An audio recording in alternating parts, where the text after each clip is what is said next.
Señoras y señores, Rafa Lara está en la casa, sí señor. Barberos, barberos, muchas porque gracias. La semana pasada grabamos con Rigo y no aplaudieron así, No. Bueno, pues es Rigo. No, muchas gracias, qué bonito sentirse en casa, recibido por los amigos. No, muchas gracias a ti, Rafa, por tu tiempo y por tu espacio. Sabemos que andas ahorita muy ocupado. Ahorita nos vas a platicar un poco de lo que traes ahí entre manos, y pues agradecerte porque sé que andas de aquí para allá, y de verdad es un honor tenerte aquí en nuestro espacio de Shot and Show. Lo buscamos, quiero antes de empezar, Rafa, ¿cuándo puedes? Nos dijo, no, puedo en sábado porque mañana es el Super Bowl y hay prioridades. Tengo que disfrutar el triunfo del Super Bowl. El triunfo de los Patriotas, exactamente. ¿Cuánto vamos a apostar? No va a pasar. No va a pasar. ¿Eres fanático del americano? Muy fanático del americano y específicamente de los Seahawks. De niño era de los Dallas, pero pues ya no. ¿Aprendiste la lección? Claro, aprendí la lección y dije, no, hay que afinar la mira. Y entonces ya, pues bueno, no me equivoqué. Esperemos que mañana tengamos un buen partido y que ganen los Patriotas. Será un buen partido.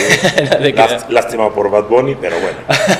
Sí, ¿cuál es tu postura ante nuestro medio tiempo que tenemos? Me parece terrible el tema de Bad Bunny, terrible. Sí. No tiene nada que ver con la gente que nos gusta el fútbol americano, nada, los gustos son otros.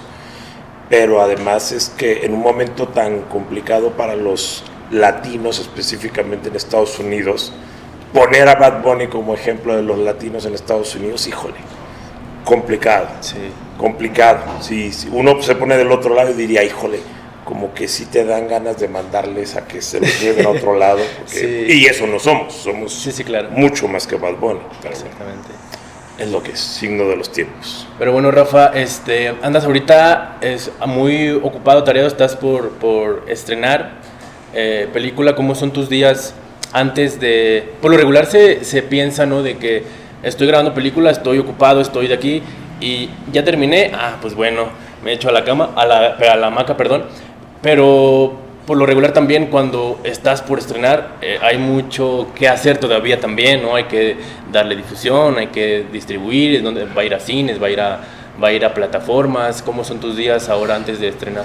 Eso hablando solamente de un proyecto. El tema es que nunca es solo un proyecto.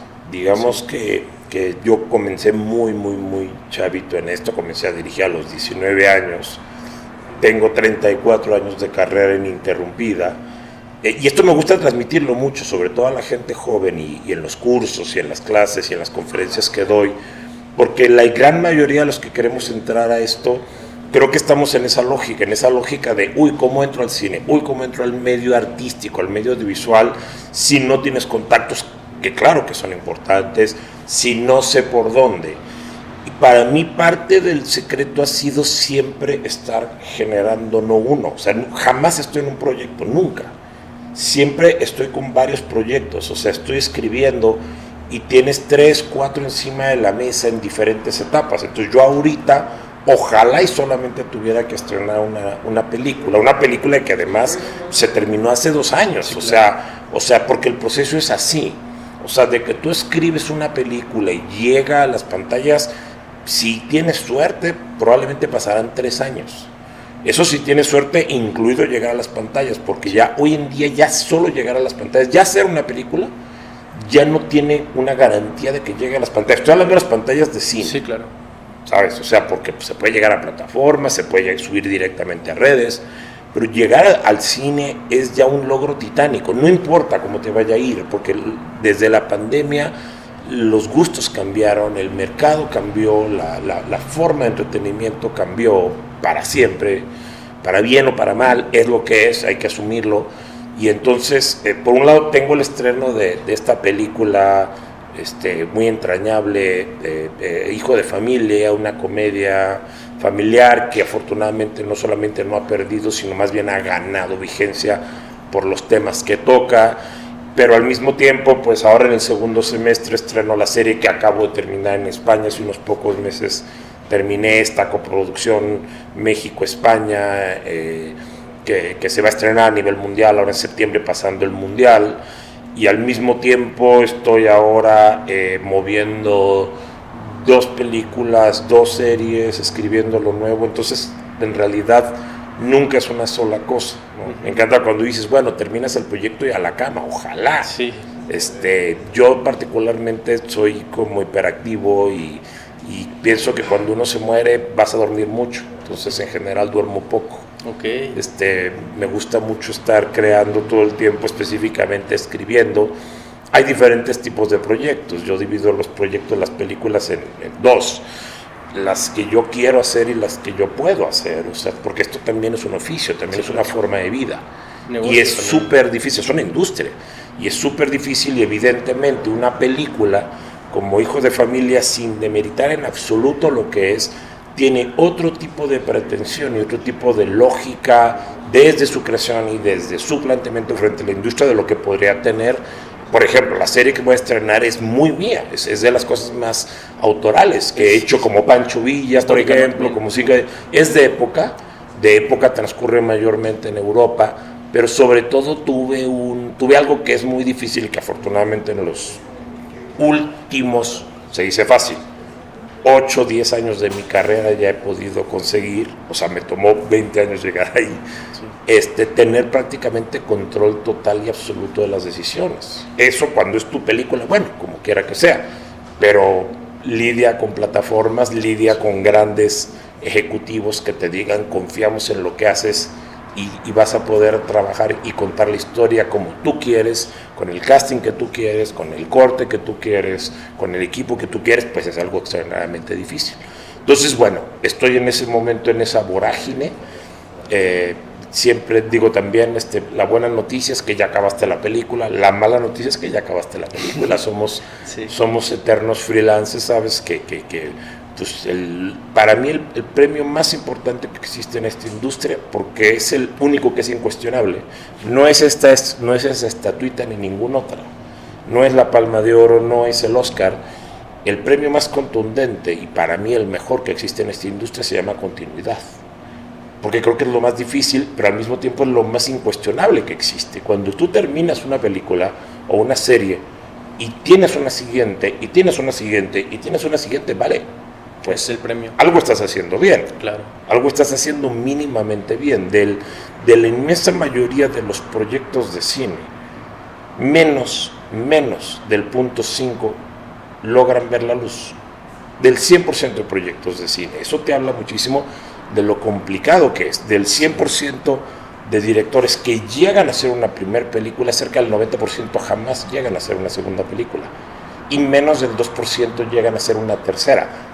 Eso te habla de cuán complejo, de cuán complicado, de cuán competido es mantenerse vivo. Así que bueno, bendita continuidad, sí, que es contundente, y pues esperamos seguir generando muchas cosas. Entonces, pues sí, andamos ocupados, pero no en un preestreno. Ojalá nada más fuera un preestreno. Claro. Andamos ocupados en muchísimas cosas. Y me llama mucho la atención que mencionas esto de que nunca estás en un solo proyecto. Mencionas, esta película es una comedia romántica. ¿Cuál? Hijo de Familia. Sí, Hijo de Familia es una comedia, más que una comedia romántica, es una comedia, digamos, familiar, entre otras cosas porque toca temas familiares, pero no familiar en el sentido peyorativo. Porque muchas veces cuando dicen, uy, comedia, y además familiar, debe ser bien ñoña, debe ser una comedia cuasi infantil, y no, en realidad es una comedia. Yo estoy convencido de que la comedia, para hacerla mínimamente bien, tienes que entender que es muy seria. Sí, claro. Tiene que hablarte de conceptos, de cosas que nos tocan como seres humanos y que incluso nos pueden doler, y muchas veces terminas provocando risa por nervios, sí, ¿sabes? Por complicidad, porque la sientes cercano, ¿no? Empatía, ¿no? Sí, claro, por empatía, por muchas cosas. Entonces, Hijo de Familia es una comedia familiar que habla de muchos temas que tienen que ver con lo que estamos viviendo hoy en día. Nos sentimos tranquilos de que la película no solamente no ha envejecido, sino está muy actual, pero específicamente hay 3 temas fundamentales en la película. Número 1, el principal, Hijo de Familia. ¿Por qué? Porque es el típico hijo de familia que ya tiene 30 años y que no se ha salido de su casa, ¿sabes? Y que es un fenómeno cada vez más común, porque la economía ha cambiado, porque ha habido todo un tema por ejemplo, con el segundo gran tema de la película, que es la gentrificación. Okay. O sea, viene un tema de gentrificación, las fronteras se hacen permeables, la gente con los digital nomads, ¿no? Uh-huh. Con los nómadas digitales, empieza a viajar de un territorio a otro, y sucede que, por ejemplo, Guadalajara, que es probablemente el tercer tema de la película, un homenaje a Guadalajara, de donde yo soy, donde yo crecí, donde pues tengo todas mis raíces. Guadalajara pues, se ha convertido en un destino preferido por los extranjeros, por estos nómadas digitales, y eso genera todo un tema, ¿no? No forzosamente, yo no soy forzosamente de los que cree que esto es un fenómeno negativo al 100%, pero sí conlleva retos, sobre todo cuando no hay regulación, por ejemplo, de la vivienda. Sí. Entonces hay un tema, o sea, las viviendas, yo ahora vengo de estar viviendo más de un año en Madrid. El problema de la vivienda en Madrid, sobre todo en la zona centro, es gigante, porque pagar las rentas, todo eso se vuelve una cosa complicadísima para los jóvenes, ¿sabes? Entonces, pues es un problema muy común. Entonces, básicamente, Hijo de Familia habla de eso, ¿no? Del hijo que pues sigue ahí con la familia, y de repente los papás así como de, ok, hijo, no es que no te querramos, pero ¿cuándo te vas? ¿Cuándo vas a crecer? Sí. ¿Cuándo vas a dejar de ser hijo de familia? Y al mismo tiempo, pues justo hablamos de la gentrificación, y por supuesto, el amor está ahí, la vida, el inicio de la vida adulta, ya no nada más juvenil, sí, claro. ¿No? Porque hay como una etapa donde sí, ya eres adulto, pero sigues siendo joven, sí. Post-universitario, pero después ya tienes que tomar decisiones, te vas a casar, te vas a independizar. Entonces es también una película un poco coming of age en ese sentido, okay. ¿No? Como de hablar de ese paso de la primera juventud a la adultez, y también habla mucho de la importancia del núcleo familiar en términos de valores, de fortaleza, ¿no? Que de repente son temas que pareciera ser que ya nos da escozor hablar, ¿no? O sea, hablamos de muchas cosas de violencia, hablamos de nos encanta explorar el lado oscuro del ser humano, y está muy bien, pero también hay que hablar de la importancia de la familia, también hay que hablar sin ser cero moralino, y cero conservador, pero de repente es bonito explorar todo lo que le debemos al amor de nuestros padres, ¿no? A la importancia de la figura paterna, a la importancia de la figura materna, y todos esos temas los toca Hijo de Familia, pues creo que hacen que sea una película altamente disfrutable. Ok, y bueno, como mencionas que es una comedia, y también lo que vienes mencionando de nunca estoy en un solo proyecto, entonces me gustaría que nos contaras un poco de tus procesos creativos.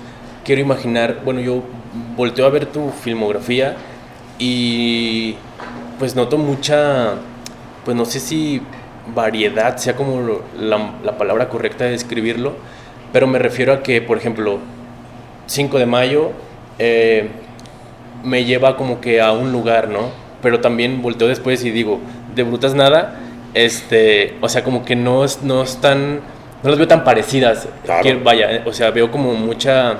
No es como que, Rafa Lara, cine tal, o cine tal, ¿no? Entonces, esos procesos que llevas de, no, pues nunca estoy en un solo proyecto, entonces, estoy escribiendo tal, no sé, de repente puede existir un bloqueo creativo que los suele haber y siempre los habrá. Ok, entonces cierro página y me voy a escribir un thriller. ¿Sucede esto con tus procesos creativos? Me gustaría que nos contaras. Bueno, mira, suceden muchísimas cosas y entiendo perfectamente lo que mencionas. Más que variedad, me gusta llamarle diversidad. Primero que nada, porque por encima de todo soy un amante del cine. Yo creo que cuando entiendes que esto... Una de las razones por las cuales yo estoy en el cine es porque a mí no me gusta trabajar. Nunca me ha gustado trabajar. Cuando yo era adolescente y quería definir mi rumbo de vida, yo dije, yo lo que quiero es hacer lo que me gusta, lo que me divierte, y que idealmente me paguen por ello, ¿sabes? Sí, claro. Y bajo esa lógica, pues, primero comencé en el lado de la música, con mis primeros grupos de rock y eso, y después me di cuenta que me quedaban mejor los videoclips que las canciones. Y entonces afiné un poquito la mira y me fui hacia el lado. Obviamente, pues ya estudié comunicación aquí en el ITESO, me especialicé en cine, ciencias políticas, después me fui a la escuela de cine en Cuba, y después seguí estudiando, y hasta el día de hoy sigo estudiando. Pero yo entendí que esto no, o sea, no es la película lo importante. La película, tendrás diferentes tipos de películas y de repente creo que le damos muchísima importancia a una película en específico. Yo creo que es más interesante entender que esto es un estilo de vida, que esto es una religión, ¿sabes? Que esto es algo con lo cual tú quieres vivir porque si no, no entiendes vivir de otra manera.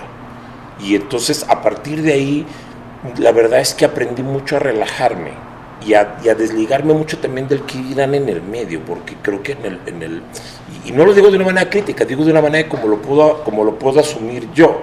Alguna vez, todos tenemos nuestros respectivos maestros e influencias. Alguna vez tuve un encuentro presentando una película, mi primer película en Madrid, con uno de mis grandes maestros, que yo no lo conocía, pero había visto todo su cine y había leído todos sus libros, que era Alejandro Jodorowsky. ¿Qué fue? ¿La Milagrosa? Fue La Milagrosa. Me tocó ir a presentar a Madrid, y cuando llego a la Casa de las Américas en Madrid, ese día me dijeron, mañana tú te presentas, hoy se presenta Alejandro Jodorowsky. Yo así de, ¿what? O sea, voy a estar parado en el mismo sitio que va a estar Alejandro Jodorowsky, pues está padrísimo. Y lo conocí esa vez y estuvimos platicando un tiempo. Para mí esos son los verdaderos premios, ¿no? Los que te da la vida a partir de haber hecho tu trabajo y haberlo hecho bien y haberlo hecho de manera honesta. Y Alejandro Jodorowsky me dijo una cosa bien, entre otras tantas cosas, ¿no? Él dice una cosa que es: cesa de definirte. O sea, en el momento en que tú dices yo soy esto, es como ponerte una etiqueta, imponerte una etiqueta, una camisa de fuerza. Entonces tú empiezas a decir, yo soy un director de este tipo de películas, y como, ¿por qué nada más de esas? Te vuelves un poco prisionero también de eso. Sí, ¿no? Exacto. Tú dices, no, explórale, juégale. Y también creo que esa laxitud me ha permitido, lo digo abiertamente, sobrevivir laboral, económicamente en un medio muy difícil. Tú de repente quieres hacer esta película, pero sabes que esa película te va a tomar probablemente 5 años, si bien te va a levantarla. Y mientras tanto, perdón, ¿de qué vas a vivir? ¿Con qué vas a pagar las colegiaturas? ¿Con qué vas a pagar también no nada más sobrevivir, sino vivir bien? Porque es una cosa en la cual yo estoy convencido, y es algo que yo trato de transmitirle a mis alumnos y a la gente.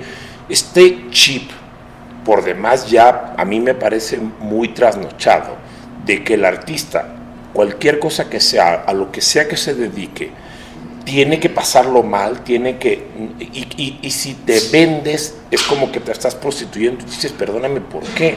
Esto es arte, sí, pero es arte que vende, es artesanía, es también un oficio, y no tiene nada de malo entender las lógicas de un mercado que también van a requerir de tus atributos, de tus conocimientos, de tu experiencia, de tu talento, para hacer diferentes tipos de productos. Entonces, por ejemplo, mis primeras 2 películas fueron 2 películas, digamos, bastante autorales, ¿no? La Milagrosa, El Quinto Mandamiento, todavía películas en 35 milímetros, que me dieron una visión muy clara en términos de filmar, de seleccionar los planos, de tener bien claro cómo contar tu historia. Y que cuando llegó el digital yo no cambié mi estilo, yo sigo filmando hasta el día de hoy, sin importar si es digital o no. Mis primeras 4 películas fueron 35 milímetros. Y después agarrar, y cuando la tercera película vino un interés por parte de un productor, decía, oye Rafa, ¿y si hacemos una comedia? Mira, ahorita. Y yo dije, sí, claro, ¿no? También puedo ser divertido, ¿no? Y había quien me decía, Rafa, pero es que tú eres súper dark y súper violento, o sea, ¿cómo vas a hacer una película de comedia? Va a ser la peor película de comedia ever, ¿no? Y la película que fue Labios Rojos se convirtió en una película súper exitosa hasta el día de hoy, y que tiene su grado de dignidad artística y técnica, y es un poco, cuando tú haces este comparativo, decir, bueno, ¿qué tienen en común 5 de mayo con De Brutas Nada? Yo te voy a decir mucho más de lo que crees, por género no. Entonces yo no puedo agarrar y decir, voy a hacer una película bélica, épica, histórica como 5 de mayo, y como ese es mi estilo y el tipo de película que a mí más me gusta hacer, por supuesto, entonces cuando llegue De Brutas Nada, voy a hacerle igual que 5 de mayo, pues no, porque son géneros diferentes, son estilos diferentes, son productos radicalmente diferentes. En que no nada más estas 2, sino cualquier cosa que tú revises mía, yo jamás me preocupo por saber si mis películas o mis series van a gustar. Mis series son películas episódicas, yo así lo entiendo. O sea, me dicen, entonces vamos a hacer, me molesta mucho cuando la gente dice, vamos a grabar una serie, y dicen, eso es televisión. Digo, no tengo ni idea de qué estás hablando. O sea, para mí, insisto, filmar es un concepto que no tiene nada que ver con si es digital o si es 35 milímetros. Es la manera en cómo tú planteas tu visión, tu cosmovisión frente a la cámara, frente a la elección de planos, frente al descartar, ¿no? Okay. Todo aquello que no vas a usar para contar esa historia. Eso es filmar, entre otras tantas cosas.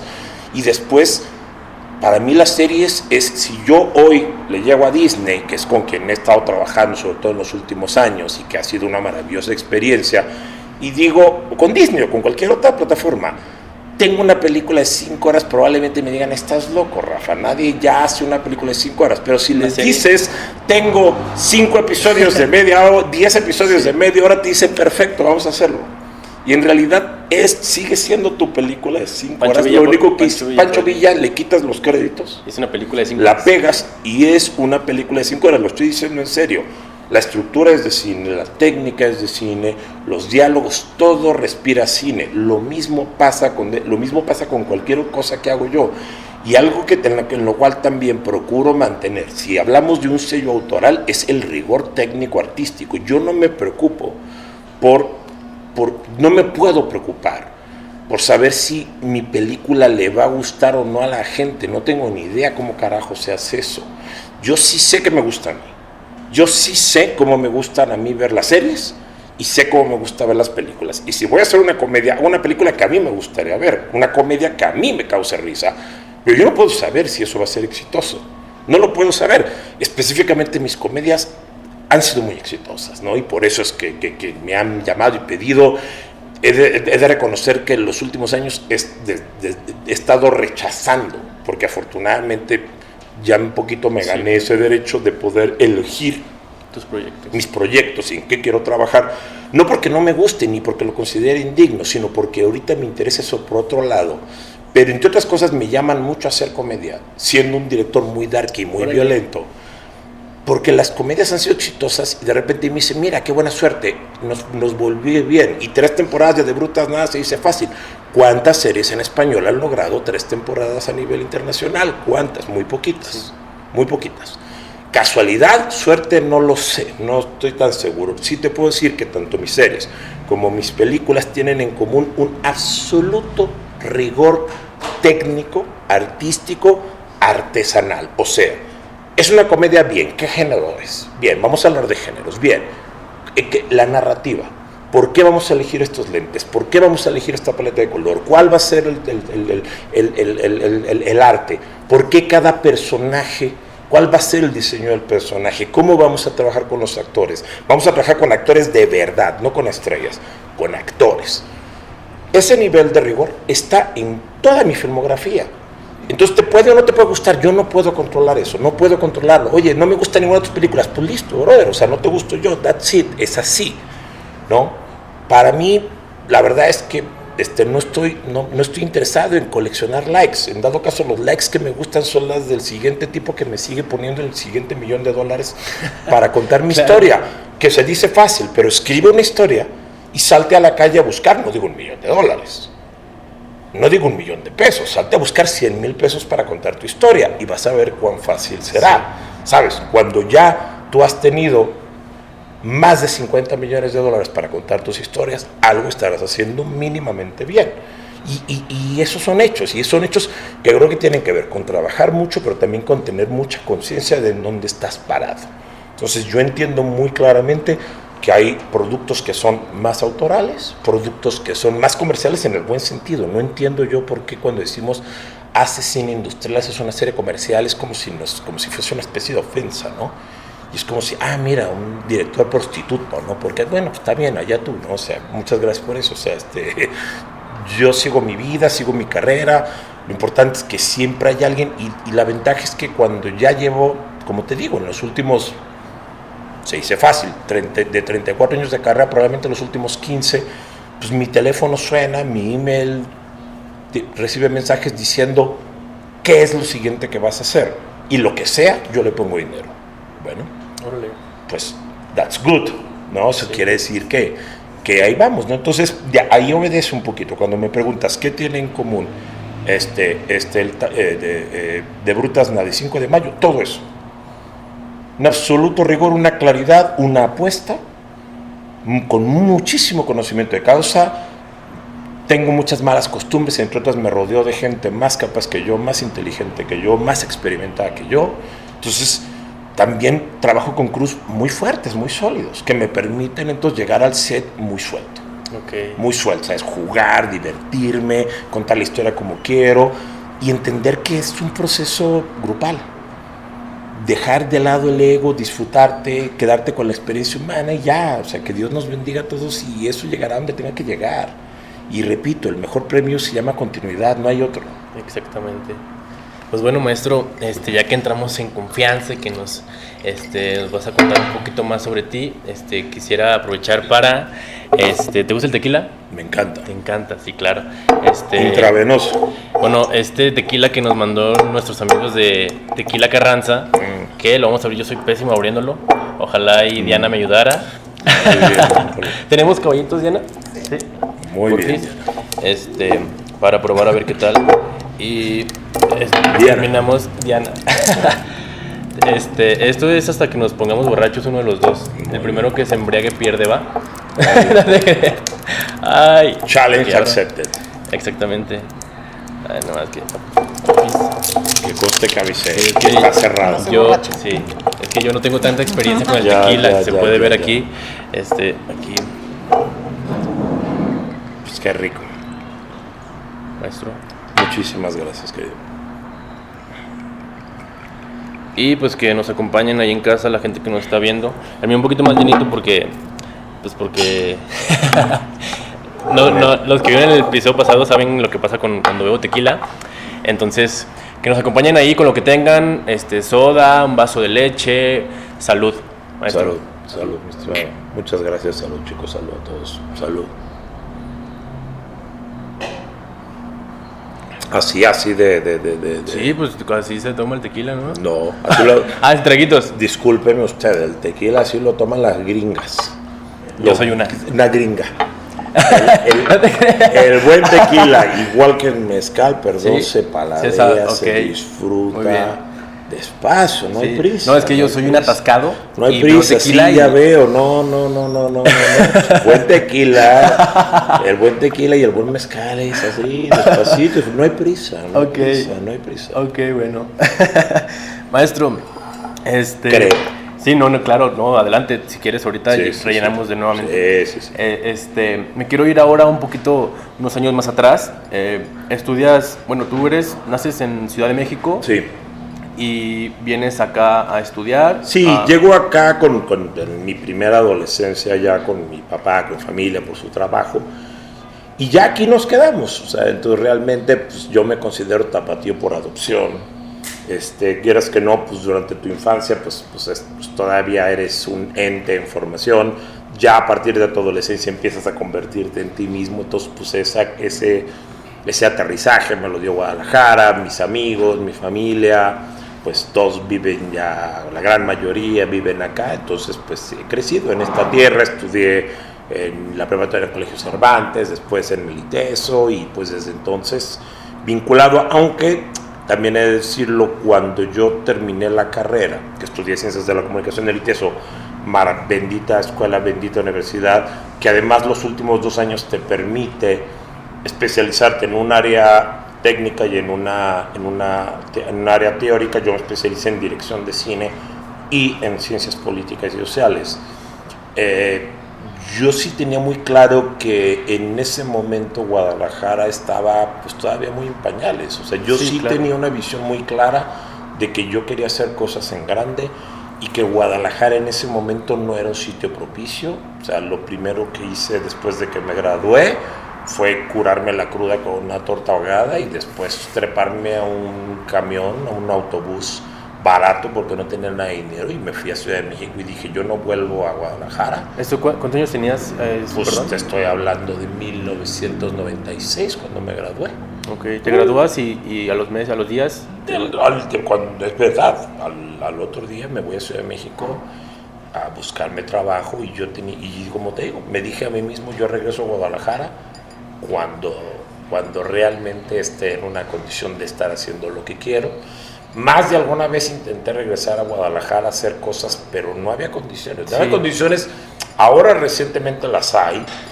Siento que todavía falta mucho por hacer. De repente, con todo el respeto y el cariño que tengo por esta tierra, tampoco es ahora, no todavía somos Hollywood. No, pero está creciendo un poco. Está creciendo, ahí vamos, se ha tardado bastantito. Claro. Creo que el mayor reto que tiene Guadalajara, Jalisco, pero en general Guadalajara, tiene que ver con esta mentalidad muy conservadora que siempre ha sido un poco como para bien y para mal su carta de presentación en muchas cosas, ¿no?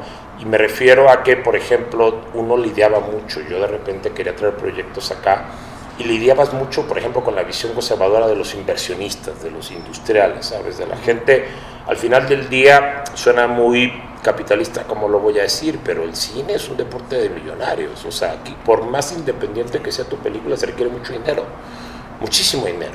La más indie cuesta mucho dinero, entonces, y en mi caso, que además yo comienzo todos mis guiones y entonces los indios atacan, y claro, 50 la 50, 500, sí.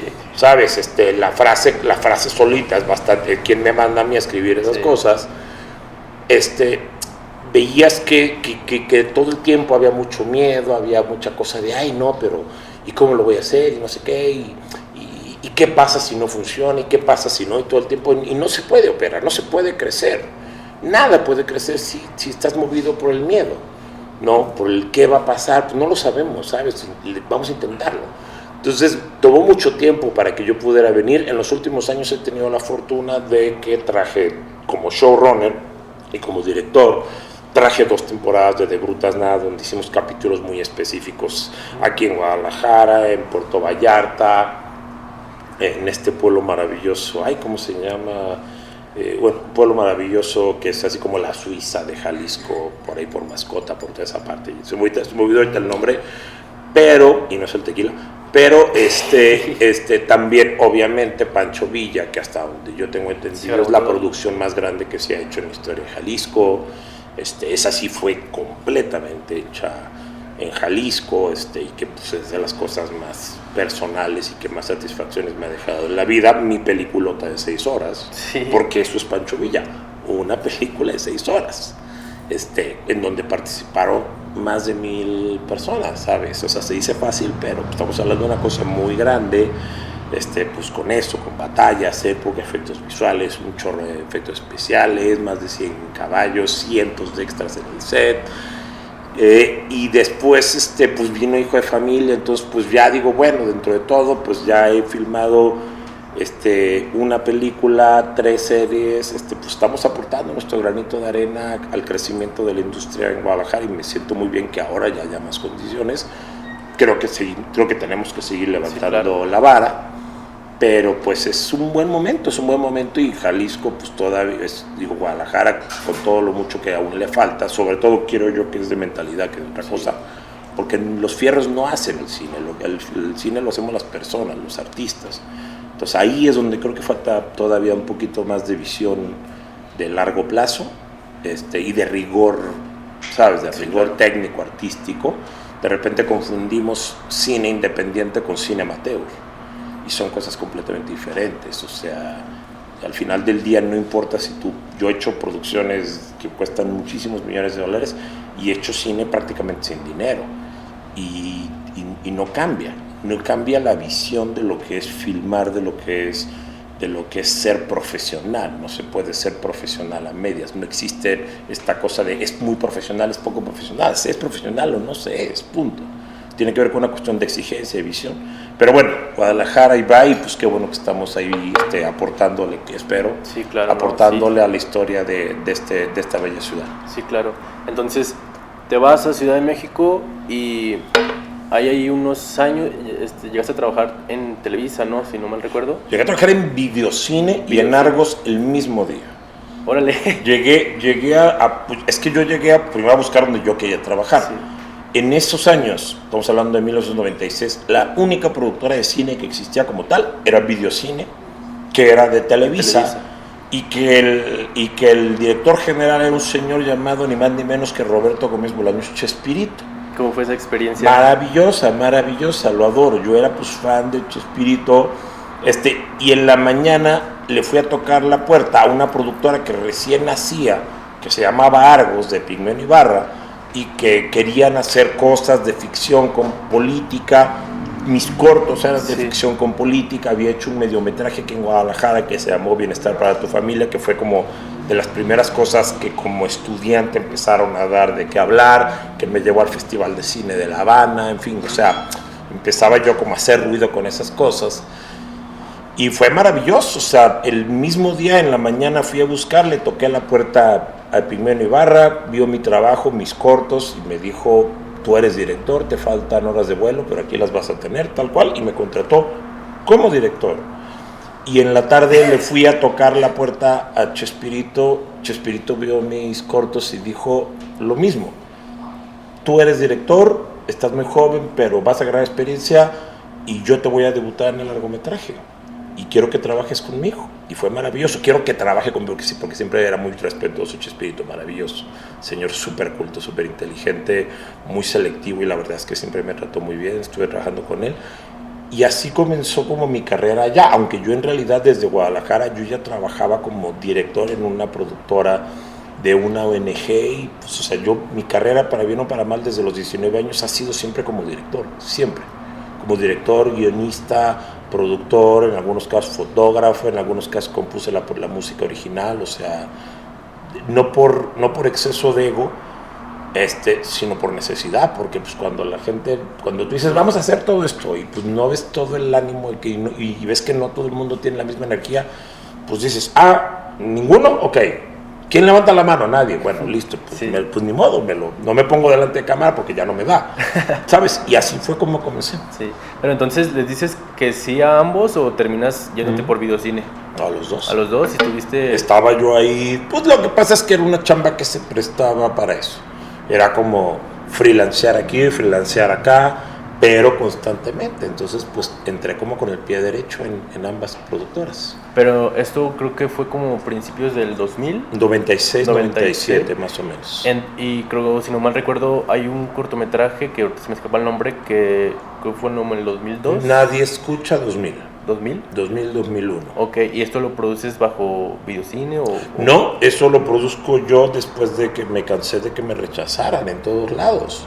Siempre he dicho lo mismo, la gente le tiene mucho miedo al fracaso. Yo soy un fracasado absoluto, tengo una colección de nos, tengo una colección de rechazos, tengo un doctorado en fracasos. Entonces, y lo digo con todo el orgullo, o sea, de repente, igual que muchos de los chavos, metía yo mis guiones a todos los concursos, a todos los apoyos, que si el apoyo de corto del IMCINE, que si el apoyo del FONCA, que si el apoyo del no sé qué, que si la beca no sé qué, no me daban nada, por las razones que fueran.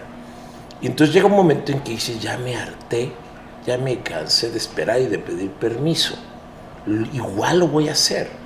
Y entonces, y no eran épocas como las de ahora, no quiero soñar a viejita de que en mis tiempos era mejor, pero nosotros no teníamos, un celular y una laptop era la época del cine, era la época en donde acercarte a una cámara era súper difícil, era súper caro, era muy complicado tener acceso realmente al celuloide. La tecnología digital apenas comenzaba no era lo que es hoy.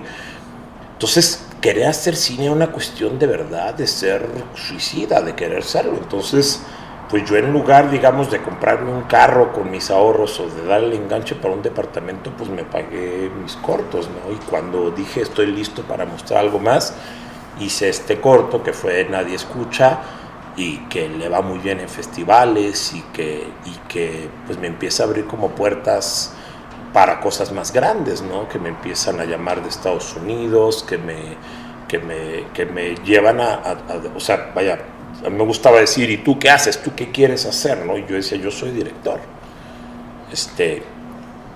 Así, estamos hablando de una época en la cual no es como ahora, donde hoy sí es normal que haya directores jóvenes. En ese entonces los directores jóvenes tenían 30 y largos años, se acercaban a los 40. Esta lógica del señor director era porque ya eran señores de 38 años, ¿sabes? Yo en esa época pues tenía 25, yo llegaba, ¿sabes? Y decía yo, bueno, ¿tú cómo que eres director? Y yo decía, pues esto es lo que yo hago, ponle play a mi DVD o a mi cassette, todavía me tocaron mis primeros reels en videocassette, VHS, y decían, pues creo que sí eres director. Y yo decía, bueno, pues no sé si sea bueno o sea malo, esto es lo que yo hago, esto es lo que hay. Y así fue como mi carrera de director se fue cimentando, y pues siempre la fórmula ha sido una, si es que se puede llamar fórmula. El último trabajo es el que me genera el que sigue. El resultado en pantalla siempre me genera el interés por el que sigue, por el que sigue, por el que sigue, por el que sigue. Así es como ya 34 años después no la siguen creyendo. Claro. Pero en este lapso, me comentas, fue en el 2000, pero La Milagrosa, que estuvo ópera prima, La Milagrosa. Sí. Creo que fue en el 2008. 2008 se estrenó, 2006 la filmé. 2006, ok. Entonces, en ese lapso de tiempo, ¿qué sucedía? ¿Fueron preparar la película, buscar...? No, bueno, hicieron muchas más cosas. Mi primer obra importante como director, además fue como showrunner, y fue la primera serie que se hizo en la historia de Latinoamérica con los estándares gringos, que son los que se usan ahora, que fue Al filo de la ley, que la hice. Yo en los 90s, igual, yo lo que quería era hacer muchas cosas, entonces yo escribía mis guiones, escribía proyectos con este impulso juvenil de hay que hacer cosas, y siempre escribiendo muchas cosas. Y yo me acuerdo que yo decía, hay que hacer cine de acción, hay que hacer cine de guerra, hay que hacer series como los gringos, yo decía, ¿no? Y no porque fuera amante de todo lo gringo, no, pues hay cosas gringas padres y otras gringas y otras no tan padres, no, ni tampoco todo lo europeo es bueno, ni sabes, o sea, pero me gustaba esa visión como en grande de los grandes directores que yo admiraba y que sigo admirando hasta el día de hoy, sabes, Kubrick, Spielberg, Scorsese, Coppola, en fin. Y yo me acuerdo que yo iba a las productoras o a las televisoras y decía, ¿por qué no hacemos series? Y me decían, Rafa, no seas tonto, eso no tiene ningún futuro, eso es para gringos. Al público latino le gustan las telenovelas y siempre le van a gustar las telenovelas. Y yo decía, están equivocados, las series se van a hacer, es que eso es muy caro, eso es de mucho dinero, eso no lo podemos hacer los latinos. Y yo estaba convencido que están equivocados. Hablar de una película de guerra, peor. ¿Cómo vas a hacer película? O sea, me decían así de cálmate, Spielberg. Sí. O sea, no, cálmate, Spielberg. Y así de, ok, güey, o sea, menos mal tengo muchísimos defectos. Uno de tantos es que soy necio. Entonces yo agarraba y decía, no, pues no me importa, voy a hacerlo. Y entonces yo en los 90s iba con mis proyectos de series, escritos de series, cuando nadie hacía series, cuando se habían hecho intentos, algún piloto por ahí, pero no se hacían series, ni siquiera había un mercado para series en español. Y una vez un productor español que casualmente trabajaba en videocine, sabía que yo escribía series y que yo decía que teníamos que hacer series policíacas y de acción, porque era una policíaca y de acción. Y años después me dice, tenemos una productora española del grupo Prisa, que es un grupo español muy fuerte, y queremos empezar series en Latinoamérica, y nos topamos con que los directores y los guionistas son de telenovela. No hay como alguien que diga que esté haciendo serie, y yo me acuerdo que tú decías que querías hacer serie. Corte A, me llevaron a Estados Unidos y durante más de 2 años estuvimos preparando Al filo de la ley, que se estrena en el 2005, y que es la primer serie de la historia de la televisión latinoamericana, completa, una temporada, filmada en digital, pero digo filmada, o sea, cámara al hombro, a una cámara, o sea, cuanto mucho 2, pero 2 funcionando como cine, me estoy explicando, o sea, y la serie es un éxito. La serie es un éxito y de ahí se me destapan muchas cosas. De hecho, mis películas, yo prácticamente en el 2006 filmé 2 películas pegadas. El Quinto Mandamiento y La Milagrosa en Colombia. Y esto vino de que el éxito que tuve a principios del 2005 con Al filo de la ley, que llama mucho la atención porque de repente en Estados Unidos la misma prensa gringa me empieza a entrevistar y dicen, es la primera vez que vemos esto en español. Ya vimos que los latinos no nada más hacen telenovelas.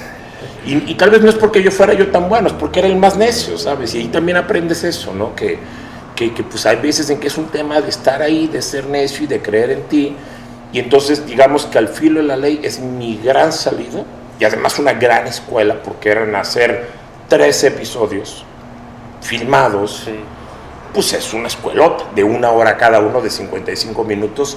Para cuando yo llego a hacer mi primer largometraje, pues yo vengo de filmar el equivalente como a 6 películas.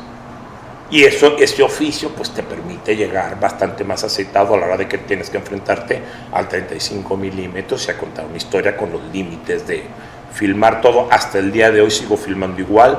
Yo suelo filmar todo en toma 1, toma 2 máximo. Desde entonces lo tengo porque sabías que no te alcanzaba el dinero para tener una toma 3. Entonces más te valía ser súper certero, porque la película se te acababa, literal se te acababa. Claro. Pues bueno, maestro, ha sido un verdadero placer tenerte aquí con nosotros. Quisiera extenderme 3 horas más por tiempo pero... Sírvele. Claro, pero está abierta la invitación para una segunda parte cuando tengas la serie. Aquí está tu casa para que vengas y nos platiques también de tu serie próximamente. Quisiera que invitaras a la gente a que vaya a ver Hijo de Familia, que cuando salga este episodio ya va a estar en plataformas o cines. No, en cines, sí. Claro. Ahorita vamos a cines, bendito Dios. Sí. Llegar al cine con cualquier película es de verdad ya un logro en sí. Es cada vez más difícil llegar. Los tiempos han cambiado mucho, entonces pues seguramente para cuando salga esto estaremos prácticamente en el estreno, sí, ya va a estar en cines, pegadito. Entonces pues vayan, busquen por ahí Hijo de Familia. La película es una película muy disfrutable, es lo que es una comedia para pasarla bien, para hacerte sentir rico. Además es un homenaje visual a Guadalajara. Cuando la vean y la escuchen, porque también hay hasta homenajes musicales, sí, van a entender a qué me refiero. Tenemos un elenco increíble, mezcla de gente joven muy talentosa como Yanis Guerrero, Alicia Jasís, Constanza Andrade, y tenemos unos super actores, ¿sabes? Como Dagoberto Gama, como en fin, o sea, tenemos como un equilibrio de actores muy muy interesante. Y en septiembre estaré estrenando a nivel mundial mi nueva serie en Disney, ya los estaremos invitando. Sí. Me encantaría tener una premiera en Guadalajara.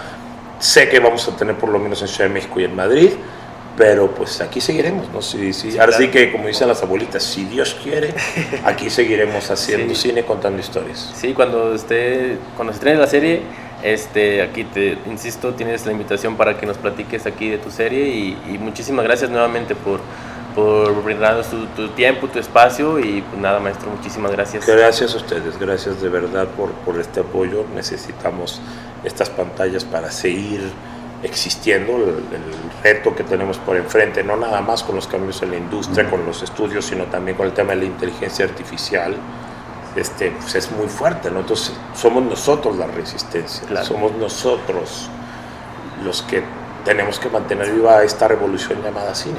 Así que pues aquí nos vemos, muchas gracias. Claro, pues, nos vemos, muchísimas gracias.